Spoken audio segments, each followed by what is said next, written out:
Bon, Oussama, comment ça va? La forme, Gaëtan, merci. La deuxième fois, du coup, le deuxième podcast que tu fais. C'est ça, exactement. Les gars, je fais plus d'intro. Comme vous avez pu le voir, j'essaie d'améliorer, de speecher en direct. Ça, on va dire que c'est un nouvel effort que j'essaye de faire. Tu vas pouvoir te présenter, nous dire, nous raconter un peu ton parcours brièvement. Comme ça, après, on rentrera dans les détails de qu'est-ce qui t'a fait évoluer, comment t'as commencé. Donc, explique-nous un peu, est-ce que t'as fait des études? Est-ce que t'étais quelqu'un plutôt bon à l'école, une personne dynamique, courageuse, plutôt premier de la classe ou rien à voir? Explique-nous un peu ton avancée et voilà. Ok, très bien. Ah, tu veux vraiment qu'on parle des études? Même de l'école. Non, mais explique-nous brièvement comment t'as commencé. Bien Tu sûr, vois, bien après, sûr. De toute façon, on c'est reviendra. important de comprendre le Voilà, passé voilà, pour voilà, c'est expliquer ça. Tu vois. le Juste présent. présenter une présentation. On va dire qu'à l'école, généralement, moi, ça s'est plutôt bien passé. Ok. Élève moyen. Collège, ça allait. Et après, à partir du lycée, ben, on commençait à diminuer. De plus en plus difficile. C'est-à-dire, t'étais déconcentré, t'en avais marre, c'était un relâchement. C'était ennuyant. Ok, ennuyeux. C'était ennuyant, difficile. Beaucoup de travail. Et juste histoire d'avoir une narine au-dessus de l'eau. Respirer un peu. Pile à la moyenne. Tu savais ce que tu voulais faire quand t'étais à cette époque-là, au collège ou pas? Tout le temps, on nous demande qu'est-ce que tu veux faire, Ouais. qu'est-ce que tu veux faire, mais franchement, tu sais rien. Toi, tu veux juste essayer d'avoir des bonnes notes, tu sais pas pourquoi. Donc, Ouais. je me suis orienté en filière scientifique. Parce qu'on me disait, si tu fais un bac S, tu peux tout faire après. Ok. Mais après, c'était flou. Mais j'ai fait une école d'ingénieur. Ok. Ah ouais, donc quand même, pas mal. Ouais, j'ai continué les études. Ok. Je fais un DUT, une école d'ingénieur dans le domaine des énergies. Ok. C'était secteur d'avenir. C'était intéressant, mais en plein milieu de l'alternance. C'était en alternance 3 Ouais. ans. Ouais. J'ai arrêté. Ok. J'ai arrêté complètement. T'as eu un- L'entreprise est... T'as eu un déclic ou quelque chose ou c'est passé comment, en gros? Je dirais pas que c'est un burn-out, mais j'en pouvais plus. Ah ouais. Ouais, j'en pouvais plus. Ok. Trop difficile. L'école et l'entreprise. Et c'est une école. Trop de pression. J'ai postulé 3 fois pour rentrer. 3 années de suite. La première Wow. année, ils m'ont dit non. La deuxième année, ils m'ont dit il faut une entreprise. Pour Ouais. l'alternance. Ouais, bah, Et c'est la troisième, logique. je l'avais. Ok. Et j'ai arrêté en plein milieu. Waouh, ok. Donc ça, c'était il y a combien de temps environ? 2016. 2000. j'ai Ah ouais, arrêté, donc il y a 10 ans, ok. Ouais, Ok. Donc t'as fait de l'humanitaire. exactement. Donc est-ce que c'était après tes études? Ça s'est passé comment en gros ce cheminement et qu'est-ce qui t'a fait faire de l'humanitaire dans ta vie? Ok, après les études, j'ai quand même travaillé en tant qu'ingénieur, hein, même sans le diplôme. Ok. J'ai travaillé un peu de temps et je pensais que le salariat, c'était pas fait pour moi. J'ai essayé petite entreprise, grande société. Dans les deux cas, je pouvais pas. Et on m'a proposé l'humanitaire. J'y croyais pas. J'ai dit pourquoi pas et j'ai ouvert l'antenne lyonnaise de Humanapil, qui est une ONG internationale, C'est toi qui l'as ouvert? qui a ouvert à Lyon où est le bureau. Putain, lourd. Et je l'ai vu. J'étais salarié, mais je l'ai vu comme de l'entrepreneuriat. À partir d'une feuille blanche. Et à la fin, j'avais presque 200 bénévoles à gérer. Et pourquoi t'étais salarié du coup? J'étais salarié dans l'humanitaire. Ok. J'étais responsable de l'antenne lyonnaise. Et donc, j'avais comme mission de réaliser des événements pour collecter des fonds. Ok, et du coup, ça se passait comment concrètement? Ça se passe comment l'humanitaire? En gros, vous alliez démarcher avec des bénévolats, c'est ça? Dans la rue ou sur les réseaux? Alors, en fait, c'est pour ça que je le voyais vraiment comme l'entrepreneuriat. C'est débrouille-toi, mais il faut que tu fasses rentrer des fonds. Ok. Et donc, il faut Et gagner c'est- en visibilité, il faut innover et travailler avec les bénévoles. On réalisait des événements. On a fait des tournois FIFA, des tournois de foot, Ah des ouais. galas, des kermesses. On allait dans la rue, on donnait des repas. On faisait des maraudes tous les dimanches matins. Là, même dans le secteur, tous les dimanches matins, on donnait Pour des les SDF, etc. Exactement, ouais. Et comment tu te sens, genre, quand justement tu fais des bonnes actions comme ça tous les jours? Est-ce que tu te sens pas mieux? Enfin, qu'est-ce qui a fait que tu voulais faire de l'humanitaire comme ça? C'était un déclic? Il y a eu quelque chose au fond de toi? Ah, T'as toujours voulu aider ou? je pense que j'ai toujours voulu aider. Ok, Ça, c'est vrai. J'ai toujours voulu être utile. Pour moi, le meilleur des hommes, c'est le plus utile aux autres. ok, Et je pense que dans la sainte nature humaine, on est fait pour aider les autres. ok. En fait, quand tu veux communiquer, tu demandes juste est-ce que tu peux m'aider? La personne, elle veut aider. Ouais, grave. De manière générale, elle veut aider. Puis elle se sent bien. En vrai, tu te sens bien quand t'aides, genre tu te sens utile. Je sais pas si tu sais, quand une personne sourit en face de toi, tu sais, ça fait du bien, genre. Généralement, tu te sens bien quand tu donnes plus que quand tu prends. Bien sûr, ouais, bien sûr. Et du coup, t'as arrêté après. J'ai arrêté. Pourquoi? Pour plusieurs raisons, mais notamment, je me suis marié, j'ai eu 2 enfants. Et au bout d'un moment, Surcharge? c'est énormément de Ouais, travail. ouais, Tu travailles avec 200 bénévoles, donc tu travailles les soirs, les week-ends, un peu tout le T'as pas de temps. temps pour toi, quoi. Exactement. Ok. Et quand on veut aider tout le monde, il faut d'abord pouvoir s'aider Ouais, soi-même bah, bien et sa sûr, famille. bien sûr. Et du coup, après, tu deviens manager dans la restauration. Oui, en parallèle. À chaque fois, j'ai fait plusieurs choses en même temps. Mais je Ok. travaille aussi dans la restauration. Ok. Qu'est-ce qui t'a poussé à faire ça? Qu'est-ce que t'as aimé là-dedans, dans la restauration? Alors, c'était avec un ami, puis c'était juste au-dessus, hein. Je te dis, c'était juste à côté. Et Vous avez monté ça ensemble ou? non, c'est lui qui a monté. Ok. Et Toi, tu l'as aidé. moi, je suis rentré par la suite. Ok. Et l'idée, bah, c'était financier. Je voulais ouvrir une franchise, un autre commerce, entreprendre. C'était pour faire de l'argent. Ah, mais donc de base, il y avait un restaurant, c'est ça? Oui, Et toi, tu voulais que le restaurant devienne une franchise. c'est ça. Ok. Et du coup, comment ça s'est passé ton chemin là-dedans? Bah, j'ai commencé à travailler dedans. J'ai Ouais. apprécié. Après, on va dire, j'ai monté les échelons. J'étais manager, gérais une petite équipe. Ok. Mais c'était énormément de travail aussi, hein. La restauration, c'est très, très Ouais, ouais, je difficile. sais. Et, Avec les coupures et tout. tu C'est. travailles aussi la nuit, finis Ouais. tard. Il y a une pression, toujours satisfaire le client. C'est dans, tu vends de la nourriture, donc tu as aussi tout ce qui est hygiène. Tu fais attention, faut éviter un scandale. Donc toi, t'aimais bien manager en fait de base. Moi, j'aimais bien, ouais, j'aime bien innover, manager, réfléchir, trouver des solutions. Ok. Et j'aime énormément le côté humain, la Ok. relation humaine. Ok. Et donc ton parcours là-dedans, ça se passe comment? Ça se passe bien? Tu commences, tu fais du chiffre d'affaires. Est-ce que vous avez les banques avec vous? Comment ça se passe concrètement? Non, ça se passe bien, ça se développe. Ça s'est encore mieux développé maintenant, Ok. depuis que je suis parti. Ah ouais? Là, ça continue à bien se développer. Et ça reste un ami, on s'entraide. Il est venu Et, récemment, on et, discute. et du coup, vous avez fait une franchise ou vous avez Moi, ouvert j'ai votre arrêté. franchise? Ok. Moi, Donc j'ai tu sais pas, complètement ouais, quitté. Euh, j'ai dû vraiment comprendre que c'était aussi pas fait pour moi. Toxique? C'est pas que c'est toxique, mais j'ai commencé à avoir d'autres valeurs, d'autres priorités, notamment dormir tôt, rentrer chez moi plus tôt, rester en famille. Voir ta famille, etc. Et ça va pas forcément avec la restauration. Et donc, j'ai pivoté encore une fois. Et tu vois, quand tu me demandais, est-ce qu'au collège, au lycée, on te dit qu'est-ce que tu veux faire? Ouais, Mais t'as beau avoir l'idée que tu veux, il faut faire pour comprendre. Il faut être ouais, dans le grave, métier, il faut grave. tester pour C'est savoir la réalité. c'est pour ça que en vrai, le terrain le plus tôt possible, donc tu sais, à 18 ans, quand tu sors de l'école, c'est le plus important. Oui. Parce que au moins, tu as une direction d'où tu vas. Tu sais ce que tu veux pas faire et tu sais ce que tu veux faire, tu vois. Est-ce que l'école prépare réellement au monde d'aujourd'hui? Je pense- L'école d'aujourd'hui, en 2025, là, tu sais, il y a beaucoup de sujets que les jeunes vont aborder. Euh, Est-ce que, notamment, notamment ce qu'on apprend là-bas, est-ce que pour toi, ça nous sert dans le monde d'aujourd'hui? Je pense que l'école, quand même, elle donne un bon enseignement. Elle nous apprend plusieurs choses. Mais l'école d'aujourd'hui, 2025, tu aurais pu me poser la même question, je pense, il y a 10 ans, 20 ans, 30 ans. Je sais pas si ça a vraiment changé. Ok, En tout cas, dans les méthodes d'apprentissage, je pense que c'est resté les mêmes. Les élèves, ils ont dû changer. Le monde autour, il a changé. Mais les méthodes d'apprentissage, j'ai l'impression que c'est les mêmes. ouais.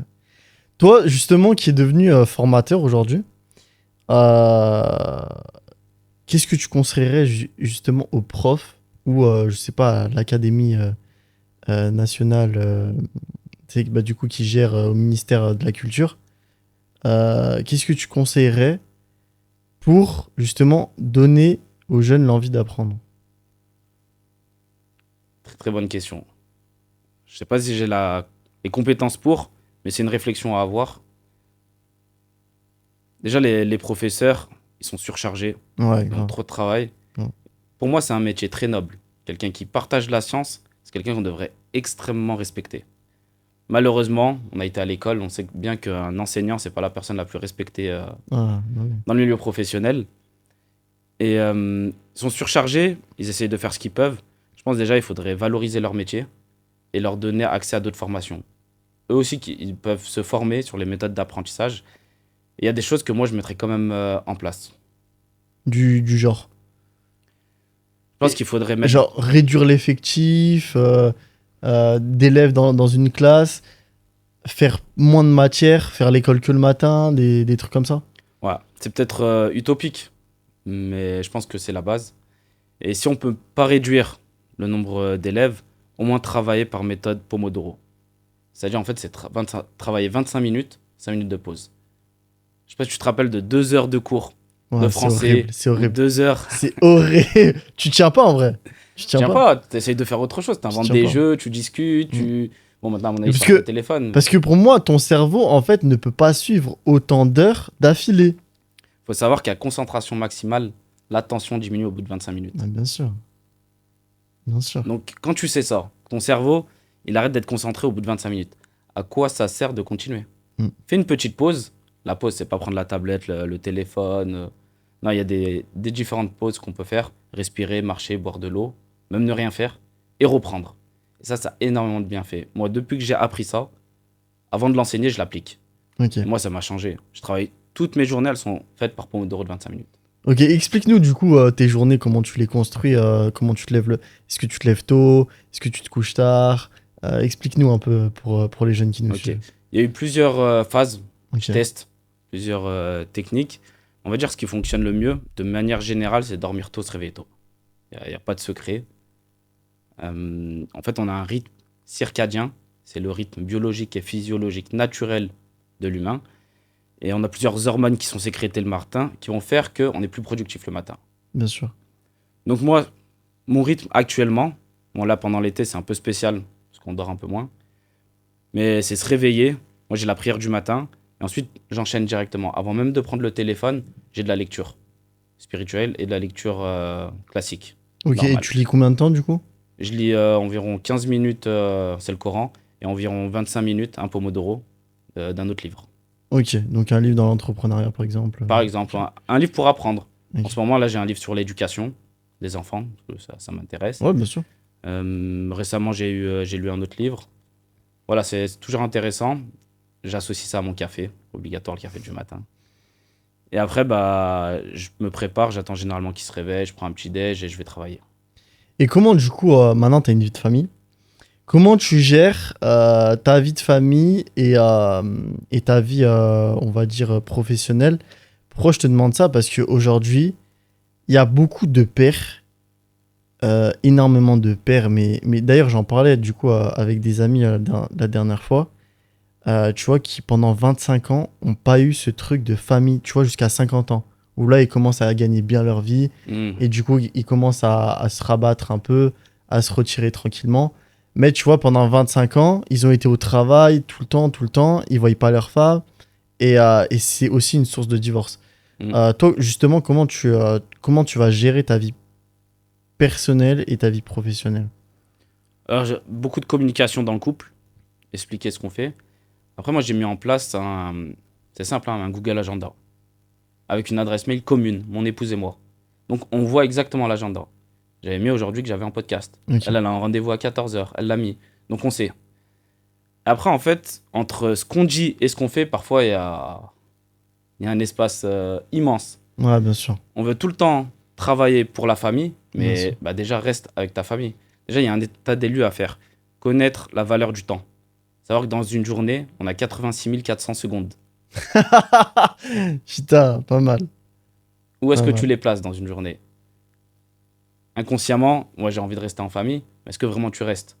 Tu peux Ouais. travailler, tu cours à droite, à gauche. Après, la situation, elle est un peu difficile en France, même si on est dans On est en le- pleine le- crise, hein. on reste quand même ouais, on va dire dans une crise. Mais je pense que c'est une question de priorité. On va parler un peu d'apprentissage. C'est quoi la différence pour toi entre apprendre, donc bien apprendre quelque chose, je sais pas, une leçon ou des maths, etc., ou même une formation, et retenir? Ok, très bonne question.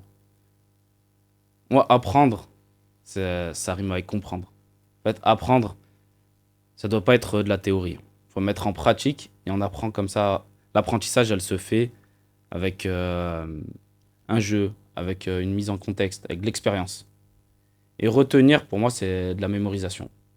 C'est retenir. On peut aussi retenir grâce à l'expérience. On rajoute des émotions, et là, on retient encore mieux. Et toi, du coup, tu préfères apprendre ou retenir juste? Apprendre. Apprendre. Euh, Quelle est la technique la plus puissante que tu as apprise pour mémoriser? En gros, est-ce que, par exemple, tu vois, je te fais un exemple, mais est-ce que c'est, tu sais, à l'époque, on avait des leçons, et du coup, tu sais, c'était écrire la leçon, ou répéter. Par exemple, tu vois, moi, ma prière, je la connais par cœur. Toi, peut-être, c'est pareil, tu vois. Mm. Mais c'est à force de le dire tous les jours, tu vois. Est-ce que tu as des exemples, toi? Alors, la méthode, oh, il y en a plusieurs, hein. Ouais, bah, Mais je donne-nous dirais, peut-être des techniques. je vais dire la plus simple, Ouais, et qui est aussi pour moi peut-être la plus importante, vas-y. c'est avoir l'intention de. Ok, Tu viens pour retenir le prénom d'une personne, ok. tu te dis, là, je dois retenir son prénom. En gros, l'intention avant l'action. Ok. C'est super simple à mettre en place pratique, mais c'est super puissant.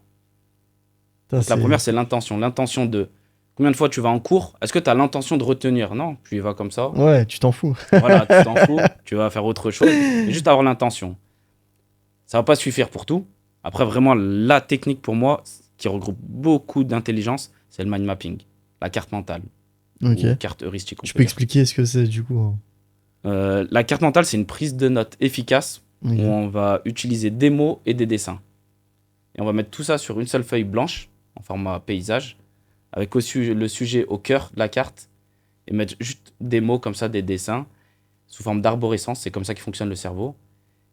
Et là, ça, tu peux mémoriser un cours, tu peux apprendre à le résumer, tu peux préparer ta prise de notes, tu peux préparer une prise, tu peux préparer un discours ou un exposé, et c'est vraiment puissant. Il faut savoir que le mind mapping, ça utilise 7 des 9 intelligences qu'on peut avoir. Donc c'est pour ça que ça parle à tout le monde. Et pourquoi justement on le mettrait pas en place dans la vie de tous les jours, ce mapping? Moi, au collège, lycée, j'en avais jamais entendu parler. Ouais, bah ouais, moi aussi. Là, lorsque je donne des formations, j'entends des collégiens qui ils l'ont déjà utilisé. Ah, qui commence à Ils commencent l'utiliser. à Ok. l'utiliser, mais lorsqu'ils font la formation avec moi, ils me disent, mais c'est pas du tout ça qu'on a vu. Donc après, je sais pas exactement ce qu'ils voient en cours, mais à mon avis, ils ont quelques petites notions, mais c'est à travailler. Et après, on peut l'utiliser vraiment dans la vie de tous les jours. Que tu sois un étudiant ou un entrepreneur, ou quel que soit ce que tu fais, tu peux préparer tes vacances avec, tu peux préparer ton planning, tu peux résumer un livre, préparer un podcast. C'est vraiment puissant. Aujourd'hui, tu sais, bah, il y a beaucoup les réseaux sociaux et les jeunes sont dessus. Je sais pas si toi, tes enfants ont déjà des portables ou quoi. Ouais, ils ont 2 ans. Ouais, bah non. Mais comment, genre, tu vois l'apprentissage en France dans 10 ans, dans les futures années, sachant qu'aujourd'hui, ils ont de moins en moins de mal à retenir, bah, du coup, à retenir leurs leçons, à retenir de l'attention. Aujourd'hui, c'est très compliqué pour un enfant. Nous, bah, on est né dans cette génération où on commençait à avoir les portables à clapet ou quoi. Euh, mais là, pour un jeune de 17, 18 ans qui va se mettre du coup au collège ou au lycée, comment, pour toi, le cerveau fonctionne pour que la personne puisse retenir, enfin, pour attirer plus l'attention en fait? Comment on peut attirer l'attention de quelqu'un sans qu'elle soit distraite? Ok, bah là, tu as parlé de beaucoup de choses, notamment le téléphone et La les réseaux distraction sociaux. en gros. Comment on peut mettre un terme à ça? Il faut d'abord les identifier. Chacun doit identifier ses tueurs de temps, ses distractions. Ça peut être le téléphone, c'est souvent le téléphone, Mm. mais il y en a plein d'autres, hein. Et après, une fois que tu l'as identifié, tu cherches à quel moment ça te distrait, Ok, et là, comment faire pour l'éviter. En fait, ce qu'il faut, c'est de se détacher au maximum quand même de son téléphone. Pour moi, c'est comme un doudou virtuel. bien sûr. Et Ouais. même les adultes, on l'aime bien maintenant, hein. Ouais. Tu passes beaucoup de temps sur le téléphone? Malheureusement, encore un peu trop.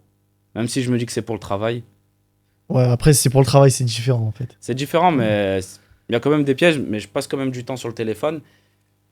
Ce qu'il faut, c'est qu'il y a des petits hacks, il y a des petites techniques qui nous aident. Ok. Tu pourrais nous en donner pour aider justement les personnes qui Ok. sont trop. La plupart, vous connaissez le fait d'enlever les notifications. Ouais. Certaines applications, mettre des limiteurs de temps. Mais moi, il y en a une que j'aime bien. Je trouve que c'est rare que les personnes qui font. C'est que moi, à partir de 21h, mon téléphone, il se met en noir et blanc. Jusqu'à 8h le lendemain. Mais vraiment en noir et blanc, c'est pas lumière bleue. Putain. Et du coup, ça t'aide à quoi, ça, le fait qu'ils sont en noir et blanc? Déjà, ça t'aide à mieux dormir. T'as plus de lumière. Ok. Et surtout, ça te donne moins envie. Tu l'aimes moins, ce téléphone. Quand tu tombes sur Instagram, sur une vidéo en noir et blanc, tu Ah vois. ouais. Mais c'est pour ça, en fait, à l'époque, tout était en noir et blanc. Ouais. Et c'est pour ça qu'ils regardaient, je pense, moins la télé, où il y avait Peut-être. moins de trucs. Mais essaye.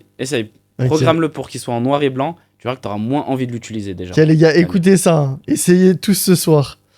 Est-ce que TikTok, les réseaux sociaux, euh, Instagram, Facebook, même LinkedIn, nous déforment? Est-ce qu'on va avoir du mal à apprendre justement? Est-ce que ça va détruire notre capacité d'apprentissage dans le futur, selon Alors, toi? entre les réseaux sociaux et l'apprentissage, Ouais. Parce qu'on voit tout et n'importe quoi, tu sais, maintenant. Bon, alors, il y a beaucoup de choses. Il y a un bel aspect positif sur les réseaux sociaux, comme par exemple les podcasts, etc. Mais aujourd'hui, tu sais, maintenant, tout le monde peut faire un podcast et peut dire n'importe quoi, tu vois. Hmm. Qu'est-ce que t'en penses de ça, justement? les réseaux sociaux, pour moi, il y a plus de mal que de bien, de manière générale. Et je pense qu'on devrait l'utiliser si on a quelque chose à vendre, en vrai. Uniquement. Peut-être pas uniquement moi, c'est vraiment moi, comment je vois la Ouais, chose. mais moi, c'est pareil. Mais pour une personne lambda, tu vois. Bah, je pense qu'il faut réussir. En fait, c'est dangereux et réussir à se maîtriser, c'est de l'autodiscipline. Donc c'est plus difficile.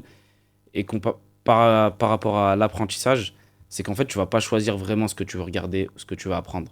Tu vas être dépendant un peu de ce qu'il y a sur les réseaux. Et donc, à un moment, tu vas apprendre, peut-être tu vas avoir une vidéo sur le bricolage. Ouais. Déjà, c'est trop bien, mais tu vas jamais bricoler. Ouais, grave. Tu vas voir sur le jardinage. Tu vas avoir des vidéos Ouais, grave. un peu de tout. À chaque fois, tu dis c'est intéressant, mais Ouais, finalement, ouais. ça reste qu'un apprentissage passif. Mm. Et moi, le meilleur pour moi, si tu vas apprendre, c'est un apprentissage actif.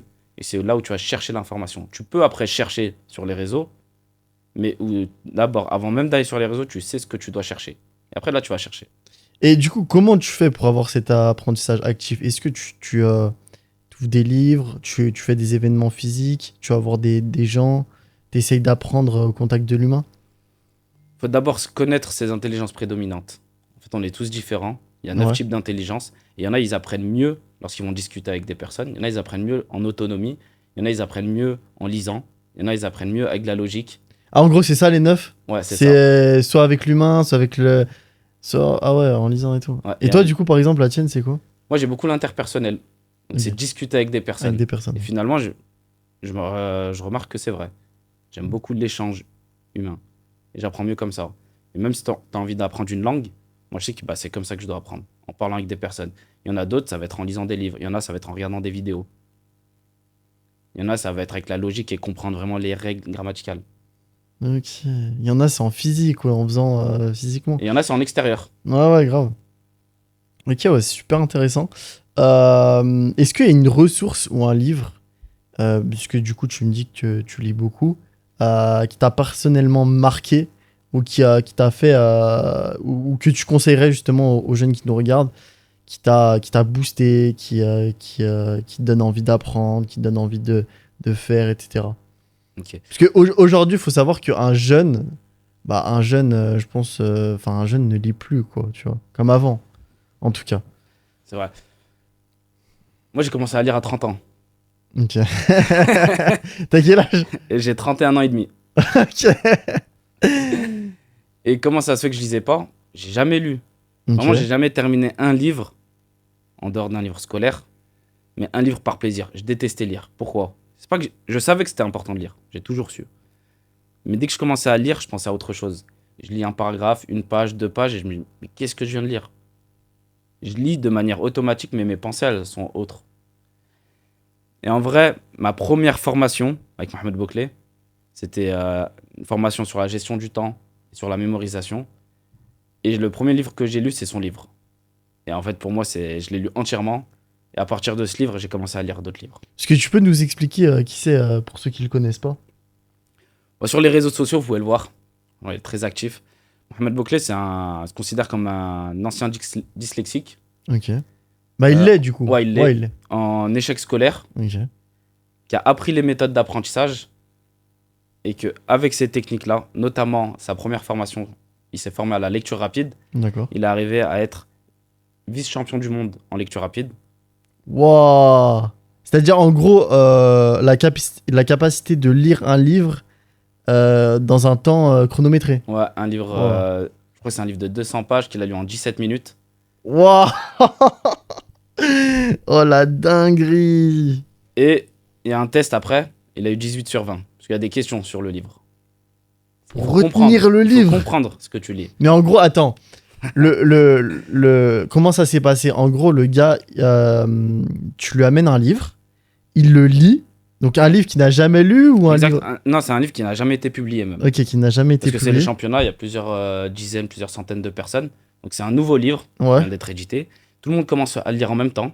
Dès que tu le termines, tu es chronométré, tu as un questionnaire. Et donc après, tu as ta vitesse de lecture et tu as ton taux de rétention. Oh, putain, la dinguerie. Et ouais, du coup, il avait la meilleure note sur. C'est ça.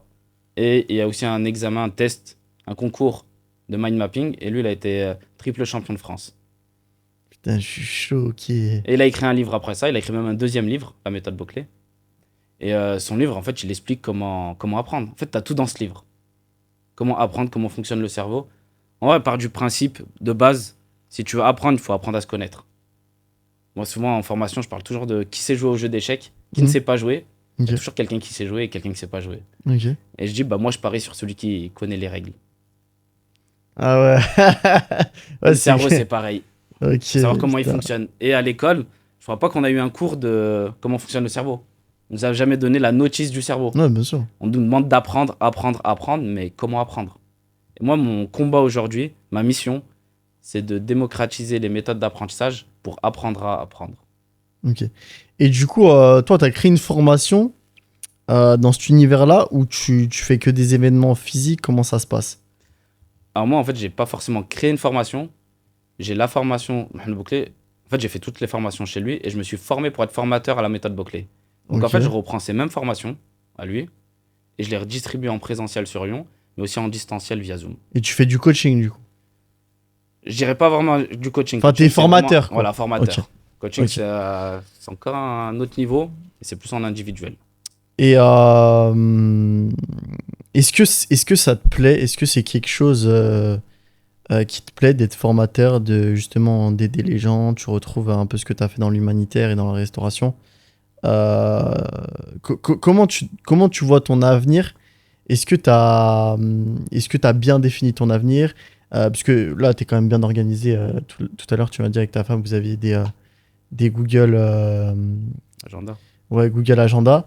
Est-ce que tu sais où tu vas? Pas vraiment. Ok, Je sais environ que. Je sais que je veux avancer. ouais. Et en fait, maintenant, je regarde plus forcément la destination finale, je regarde juste le chemin. Et le chemin, il me plaît. Donc, tu vois, j'ai fait plusieurs choses différentes. Hein. Dans ma vie, j'étais même pas tout dit. Hein, mais Ouais, non, mais après, t'es un entrepreneur. T'es Ouais. quelqu'un qui entreprend, c'est normal. j'ai Hein. même fait de la mécanique moto. Tu vois, Ouais, t'as une grosse casquette, quoi. un peu des choses rien à faire. Donc, on teste. Donc, savoir ce que je vais faire plus tard, je sais pas exactement. Mais oui, j'apprécie énormément ce que je fais actuellement. Ok. Je trouve que c'est utile. Donc, j'ai un certain plaisir. Et quand je vois les retours des apprenants, des élèves, là, c'est la rentrée scolaire. On me dit, ah, c'est bon, c'est la première fois, je suis pas stressé. J'ai un vrai plan d'action. Je sais gérer mon temps. J'ai les techniques pour apprendre. Je suis motivé. Bah, tu vois, moi, je suis satisfait. Ouais, t'es content. T'es content. Euh, ça, c'est bon, ça, c'est bon. Est-ce que tu penses que les gens. Parce qu'aujourd'hui, je sais pas, tu connais Alex Hormozy, De américain? nom. Ouais, bah c'est l'américain le plus connu, tu sais, il a fait 150 millions en 24 heures. Il a écrit un livre. Ouais, ouais. C'est bon, j'en Ouais, ai il a parlé. été dans le Guinness World Record. Alex Hormozy, du coup, qui est une référence en Amérique en matière d'apprendre, il a créé School. Il a vendu des dizaines d'entreprises, des particuliers. Enfin bref, c'est vraiment. Tu sais, il a fait un livre 50 millions offert, genre comment faire 50 millions. Et bref, il a vendu plein de trucs. Enfin, il a fait plein de choses gratuitement. Est-ce que tu penses que donner, justement comme il fait, donner gratuitement pour avoir un service payant, c'est une bonne méthode? C'est une bonne question. Je vais pas prendre son exemple, parce qu'en vrai, je le connais pas. Parce qu'après, c'est le marché américain, c'est pas le marché français qui est un autre marché bien différent quand même. Pour moi, ça dépend de ton intention. Soit tu donnes pour donner. Ouais. Pour moi, quand tu donnes, c'est vraiment pour donner. Ok, Tu offres, tu donnes, sans rien attendre au retour. ok. Après, pour ceux qui sont croyants, ils vont se dire qu'il y aura sûrement quelque chose qui va revenir. Et peut-être c'est quelqu'un d'autre qui va te donner. Et je pars du principe qu'en fait, même quand tu donnes, en vrai, on t'a déjà beaucoup donné. Si tu à un certain endroit, même lui, je le connais pas, hein, mais s'il est à ce niveau-là, il a C'est été qu'on lui a aidé. déjà donné. Il a été aidé par des personnes. Et quand on donne, c'est pas forcément quelque chose de matériel. Mais ça a été donné des conseils, donner de la confiance, donner de l'attention, La de la valeur. valeur. Et donc pour moi, il y avait une phrase qui disait que fais attention quand tu montes, tous ceux que tu croises quand tu montes, parce que quand tu redescends, tu vas les revoir. Oh putain, la dinguerie. Donc en vrai, il faut savoir toujours remercier les personnes et donner sans attendre retour. Après, d'un point de vue business, ça peut être aussi une bonne stratégie. Et en vrai, je pense qu'ils donnent jamais gratuitement. Ouais, Tu as toujours au moins Ouais. le mail, le téléphone, le ouais, nom, et donc c'est des techniques marketing qui ouais, peuvent bien être sûr. puissantes. Ok, bon. Je Mais pense juste qu'on... pour revenir, de nos jours, je pense que d'un point de vue business, c'est bien de donner. C'est bien de donner, hein. C'est bien de donner. Même sur les réseaux Surtout aujourd'hui, en sociaux, 2025. maintenant, t'as plus envie de regarder quelqu'un qui te vend quelque Ouais, chose. ouais, grave. Il te donne sa formation, et après, par toi-même, tu lui demandes quand Tu est-ce que demandes tu les donnes une conseils. formation. Ok. Merci à toi, Oussama. Est-ce que Merci tu as un dernier petit conseil, que ce soit en apprentissage, tu as fait plein de métiers, tu as une grande casquette, un dernier petit conseil à ceux qui nous regardent, qui veulent justement se lancer ou qui veulent pas forcément, tu vois, devenir formateur, mais peut-être, tu vois, être des chefs d'entreprise, lancer leur marque, lancer quelque chose, tu vois. C'est peut-être des phrases bateau qu'on entend souvent, mais pour moi, il faut oser, faut pas avoir peur, faut essayer et on apprend avec la correction. Tu fais quand tu analyses ton retour, mais il faut d'abord faire. Donc, je sais qu'il y a la peur du regard des autres, Ouais. il y a le perfectionnisme, il y a la procrastination, il y a beaucoup de choses. Mais le livre en question de Mohamed Bouclé, il commence par la phrase la peur a tué plus de rêves que l'échec ne l'a jamais fait. Putain, énorme. Bon, les gars, on termine là-dessus. Merci à tous de nous avoir suivis sur cet épisode. Merci à toi, Oussama, ça a été un Merci plaisir. Gaëtan, merci pour l'invitation. Et franchement, banger le podcast. Et n'hésitez pas à vous abonner, on vous mettra l'Insta d'Oussama, etc. Et n'hésitez pas à liker, interagir avec nous, ça nous fait toujours plaisir. Et voilà. Top. Merci bien.